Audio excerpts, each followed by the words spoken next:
name is Professor Dan Reinstein, and I am Medical Director and founder of the London Vision Clinic in London. And I am very excited to be coming to Brazil this year, to Sao Paulo, to the Brasilisk meeting. Of course, I'm going to talk about a variety of topics, including, for example, I'm going to talk about the VisuMax 800, update on SMILE. VisuMax 800, which has, hugely improved the workflow that we have in the operating room. Certainly the surgeon experience has improved, but the patient experience is greatly improved. And, innovations such as, automating the docking and centration and cyclotorsion.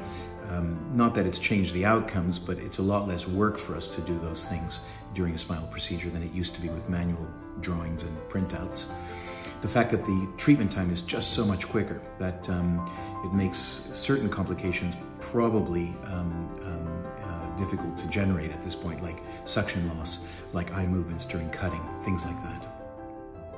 I'm also going to spend quite a bit of time talking about presbyopia in the absence of cataract and the treatment modalities. Now, of course, the ever-ending debate about cornea versus lens and multifocality versus EDOF and so-called EDOF that some companies are talking about.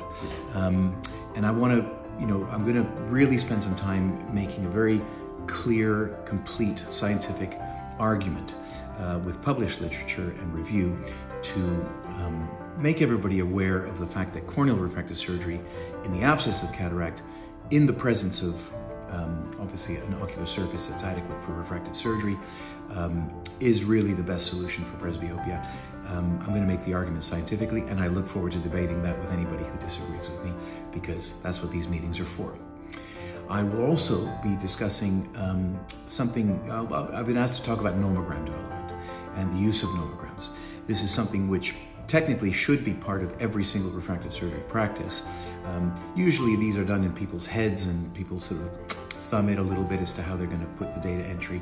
But really it's a simple scientific process, and there are now tools available that can enable surgeons without much effort to have really scientifically calculated nomograms and improve your outcomes, diminish your enhancement rates, and obviously improve the overall standard of care. The last thing that I'm going to try and talk about is something which is very close to my heart, which is standardization.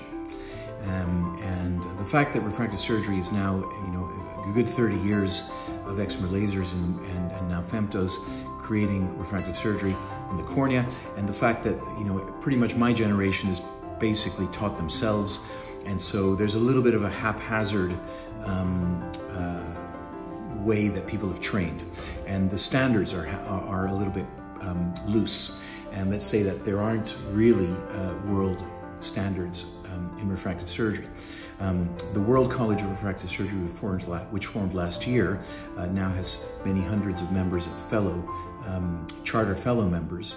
And I'm going to talk about the importance of developing a world standard and a world membership to define refractive surgery as a specialty, not as a hobby, not as a sideline, but something that will increase public awareness in how wonderful this surgical procedure is, and how safe it is, and how safe it is compared to the alternatives, including contact lenses and even glasses.